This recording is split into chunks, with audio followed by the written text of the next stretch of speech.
नमस्कार दोस्तों, स्वागत है आपका राजतंत्र पे।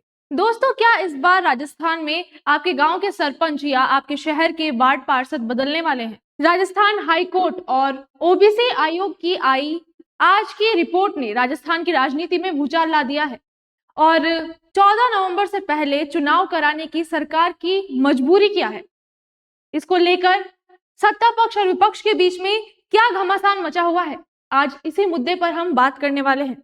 दोस्तों, पंचायत और निकाय चुनाव जो कि राजस्थान की राजनीति में एक बड़ा मुद्दा बना हुआ है, क्योंकि आपको बता दें कि राजस्थान पंचायत और निकाय चुनाव का जो कार्यकाल है वो काफी समय पहले ही खत्म हो चुका है और जो प्रशासनिक अधिकारी हैं वो इसकी कमान संभाल रहे हैं। इसके बाद हाईकोर्ट का आदेश आता है कि जब तक से ओबीसी आयोग की रिपोर्ट सरकार को पेश नहीं की जाती तब तक चुनाव नहीं कराए जा सकते। इसको लेकर के हाईकोर्ट ने सरकार के सामने कुछ प्रमुख मांगे भी रखी थी, जिसकी वजह से सरकार को ये चुनाव कराने में काफी ज्यादा समय लगा। आपको बता दें कि सबसे पहले ओबीसी आयोग को इस चुनाव को कराने के लिए 3 महीने का समय मिला था, लेकिन जो ओबीसी आयोग है उसने इस रिपोर्ट को पेश करने में 1.5 साल लगा दिया। आपको बताएंगे कि ये प्रमुख मांगे क्या थी। तो हाईकोर्ट ने सरकार के सामने 3 अनिवार्य शर्तें रखी थी, जिसमें पहला था समर्पित आयोग का गठन, जिसमें राज्य सरकार एक विशेष समर्पित आयोग बनाए, और दूसरा था स्थानीय निकाय वार अनुपात, जिसमें हर ग्राम पंचायत या शहरी वार्ड के लिए आरक्षण का अनुपात तय हो और ये उस स्थान की आबादी और प्रतिनिधित्व पर निर्भर हो। इसके साथ ही इसका तीसरी शर्त थी वो थी एससी, एसटी और ओबीसी का कुल मिलाकर आरक्षण 50% से अधिक ना हो और ये सीमा किसी भी स्थिति में टूटनी नहीं चाहिए। अब इन शर्तों के बाद जो ओबीसी आयोग ने सरकार से 5 अगस्त तक की जो समय अवधि मांगी थी अपनी रिपोर्ट पेश करने के लिए, और इसी के साथ आज 5 अगस्त को ओबीसी आयोग ने अपनी रिपोर्ट सरकार को सौंप दी है। अब इस रिपोर्ट की बात करें तो इस सर्वे के बाद जो इसके प्रमुख आंकड़े थे उसमें जो पहला मुद्दा है वो है, सर्वे के अनुसार राजस्थान में ओबीसी वर्ग की जो आबादी है वो लगभग 3.80 करोड़ संख्या है, जिसमें करीब 74.92 लाख मानी गई है, जो राज्य की कुल जनसंख्या का लगभग 45% से अधिक है। इसके बाद आबादी के इस आंकड़े के हिसाब से लगभग 2500 से अधिक ग्राम पंचायतों और 2000 से अधिक वार्ड पार्षदों की सीटों को ओबीसी के लिए आरक्षित किया जाएगा।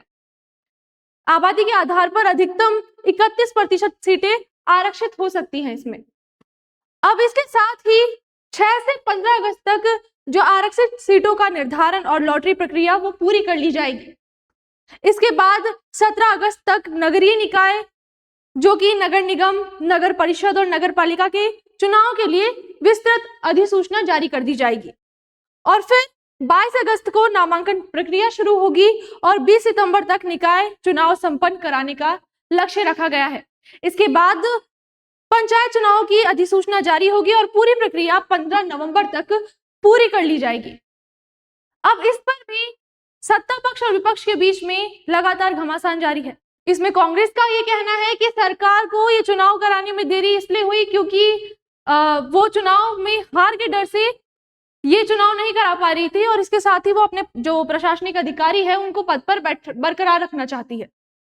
वहीं जो सरकार है वो ये तर्क देती है कि इसमें चुनाव कराने में इसलिए देरी हुई क्योंकि जो ओबीसी की प्रमुख मांगे हैं या फिर जो उनका हक है उसको ना मारा जाए और साथ ही उनका जो हक है वो उनको मिलना चाहिए। इससे जो हाईकोर्ट ने नियम रखे थे और जो शर्तें रखी थी उसका उल्लंघन भी नहीं होगा। इसीलिए सरकार ने यह तर्क दिया कि हमको चुनाव कराने में इतनी देरी हुई। अब इसी के साथ राजस्थान में पंचायत चुनाव के साथ ही जो छात्र संघ चुनाव है उसका भी बर्डन सरकार पर पड़ा है।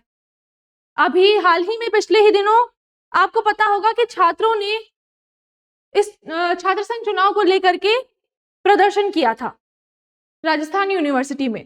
उसके बाद पिछले ही दिनों देखने को मिला था कि जयपुर में जो 3 छात्र थे वो पानी की टंकी पर चढ़कर प्रदर्शन कर रहे थे और सरकार से चुनाव कराने की मांग कर रहे थे।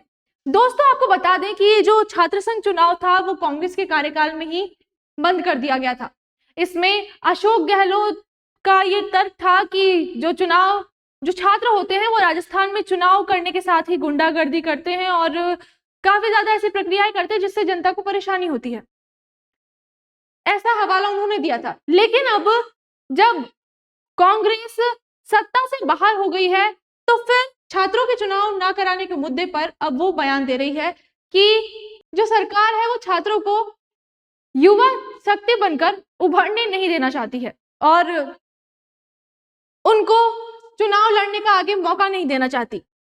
ये वही कांग्रेस है जिसने अपने कार्यकाल के टाइम पर ये कहा था कि जो छात्र संघ चुनाव है वो नहीं कराने चाहिए क्योंकि जो युवा छात्र हैं वो गुंडागर्दी करने लग जाते हैं और अपनी जो शक्ति उनको मिलती है उसका गलत प्रयोग करने लग जाते हैं। और इसी को लेकर के जो शुभम रेवाड़ है इन दिनों अनशन पर भी बैठे हुए हैं, ये आपको पता होगा, जो कि अभी हॉस्पिटल में मौजूद हैं। उनसे मिलने के लिए अशोक गहलोत आज पहुंचे थे। दोस्तों, 15 नवंबर तक चुनाव की जो लॉटरी टिकट है वो आप तक पहुंच जाएगी, इस बात की तो पुष्टि हो चुकी है। बाकी इस चुनाव में, पंचायत चुनाव में जो जीत है वो किसके हाथों में जाएगी? क्या इसकी विजेता कांग्रेस होगी या फिर बीजेपी पार्टी होगी? आपकी इस पर क्या राय है? और क्या सरकार पर पड़े बर्डन के बाद जो उनके ऊपर छात्र संघ चुनाव को लेकर के जो दबाव पड़ा है, इसके साथ ही इतने बड़े स्तर पर पंचायत चुनाव भी हो रहा है, तो इस बीच क्या सरकार छात्र संघ चुनाव कराने की अनुमति दे देगी? आपकी इस पर क्या राय है? हमें कमेंट में जरूर बताइए और ऐसी ही खबरों के लिए हमारे साथ जुड़े रहिए। धन्यवाद।